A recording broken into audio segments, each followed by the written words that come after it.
Welcome, upload viewers, to RTD's News English edition. As usual, we bring to you the major and top highlights of tonight. Let's follow. The President of the Republic extends the Muslim New Year wishes to his citizens. And on the international scene, the UN alert about intense heat waves around the world. Those were the major and top highlights. Welcome back to our newsroom, our beloved viewers. The President of the Republic, His Excellency Mr. Ismail Omar Guelleh, sent his warm wishes for the Muslim New Year to all his citizens and fellow compatriots. He expressed the hope that Almighty God will guide our steps in the right path and that this new year will be marked by sincerity, success, and personal and collective achievements in order to see our country and all its people prosper more in peace, solidarity, and cohesion, added President Guelleh. As usual, the President of the Republic received, in the current context of the advent of the new year, messages of congratulations from the heads of state and government of Muslim countries. In their respective correspondence, the Arab and Muslim leaders wish health and happiness to the President of the Republic, as well as more development and prosperity to the Djiboutian people. It should be noted that the President of the Republic, His Excellency Mr. Ismail Omar Guelleh, also sent similar messages to his counterparts, heads of state and government of Arab and Muslim countries. He wished health and happiness to each of these leaders, as well as more peace and prosperity to their respective peoples. The head of state of Djibouti also took advantage of the occasion of the new Muslim year to form the hope of a rapid settlement of the conflicts committed on the basis of cultural and religious differences. May God allow our world to evolve into a space of greater tolerance in order to appreciate the richness of our cultural and religious diversity. The Muslim New Year marks the beginning of the year in the Islamic calendar and is a time of reflection, spiritual renewal, and brotherhood. It is an auspicious time for Muslims around the world to reflect on their aspirations, strengthen family ties, and reaffirm the values of compassion, generosity, and solidarity that are at the heart of Islam itself. A lunch ceremony on green economy training was organized at the Ali Sibih Community Development Center for 35 rural youth from the region. This initiative, led by the Ministry of Youth and Culture, is closely in line with the programming of summer activities launched at the beginning of June. A strong delegation led by the Ministry of Youth and Culture, Her Excellency Dr. Hibu Mumin Asawi, in the presence of the Prefect of the Ali Sibih region, Mr. Abdul Malik Saleh Banoita, the Vice President of the Regional Council, as well as the honorable parliamentarians of the region. The regional elected officials, the Ukals, attended this official opening ceremony of the training in green economy.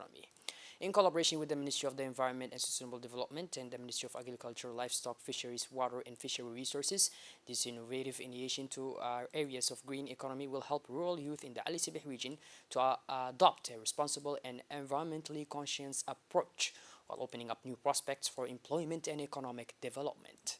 During the training, the participants will learn the fundamental principles of the green economy as well as the various sectors of activity related to it, such as renewable energies, the management of natural resources, and sustainable agriculture.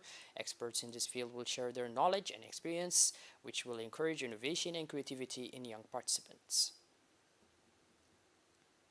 Under the chairmanship of the Secretary General of the Ministry of National Education, Vocational Training and Research, a high-level meeting took place yesterday to prepare the prestigious Baccalaureate Award ceremony to be held in the capital as well as in the 5 regions of the country. This meeting was an opportunity for the senior executive of MEMFOP and the Ministry of Education to meet and work together to organize a national event that will celebrate the success and merit of the brilliant graduates of the Baccalaureate, which thus mark an important stage in their academic career.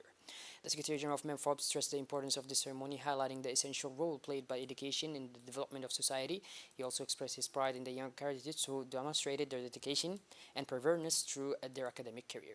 The MEMFOP is committed to making this Baccalaureate Award ceremony an unforgettable moment for the winners and their entourage, and to promoting academic excellence and the importance of education in the development of the country.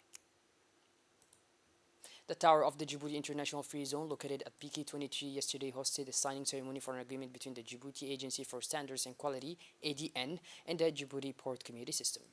This is a partnership agreement which aim to improve the quality of services and facilitate activities to control the standards and quality of imported products through the digital platform in the one-stop shop system of the port community. The ADN will be able to better control the various commercial products imported from a distance as soon as they enter Djibouti territory. In addition to the Director General of ADN, Mr. Awal Usman, and his counterpart from the Djibouti Port Community System, in this case Mr. Warsama Mahmoud, also took part in the ceremony. The heads of the various departments of signatory parties. Indeed, the realization of this partnership agreement program between the Djibouti Agency for Standards and Quality and the Djibouti Port System is the result of the combined efforts of the two leaders who concluded initially the terms of the said agreement. The preservation of a quality living environment for people and biodiversity is the main vision of the economy linked to the promotion of a balance between economic development and ocean resources, commonly known as the blue economy. Let's have a glance to this editorial report about the blue economy.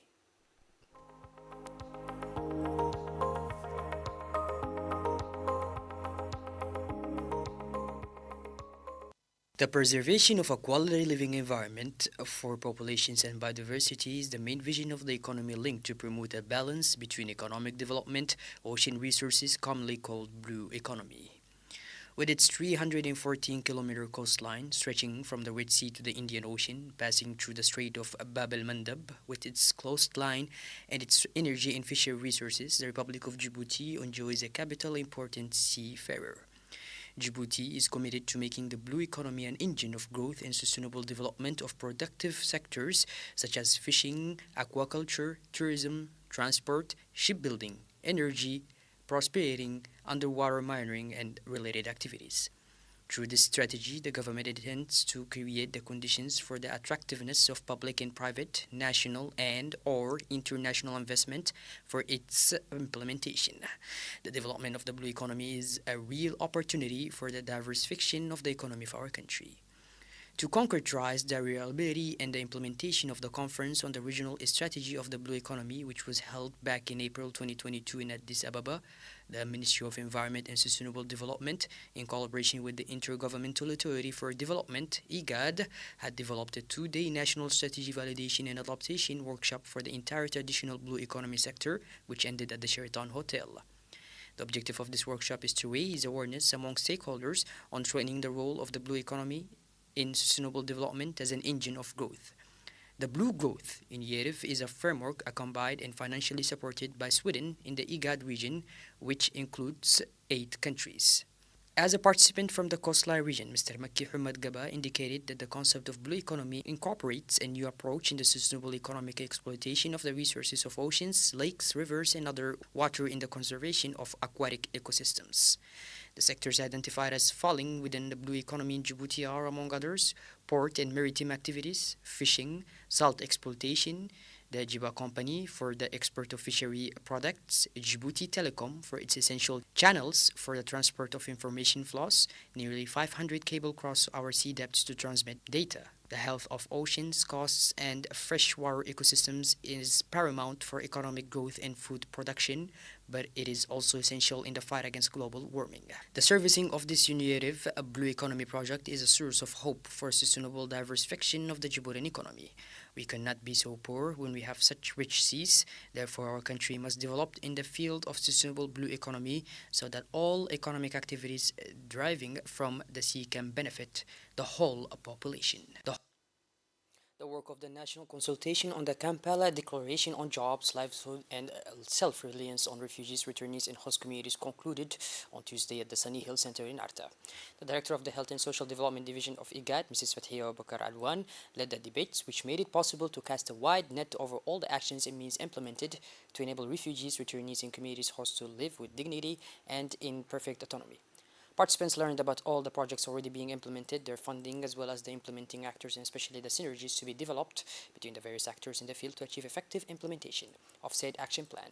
The work was very rich and the debates provided to such an extent that the national consultation made it possible to outline Djibouti's plans, priorities, and commitments for the World Refuge Forum scheduled for December 2023. At the end of the work of this first national consultation, the Director of the Health and Social Development Division was able to provide the guidelines to be followed for the next steps in the weeks and months preceding the World Refuge Forum next December. The recommendations resulting from this national consultation will serve as the specifications and work plan for the rest of this first meeting. Now shifting our focus towards the international scene where the UN has called on the world to prepare for more intense heat waves, urging everyone to make their own contingency plans to cope with extreme temperatures. In North America, Asia, North Africa, and the Mediterranean basin, temperatures will exceed 40 Celsius for several days this week. Last week, Morocco and Algeria recorded some of the highest temperatures on the continent at 47.5 and 48 degrees Celsius respectively. Well, by this, our blood viewers, we finally conclude this edition. Thank you for being with us, and make sure to tune in later for more. Have a wonderful evening. Thank you once again.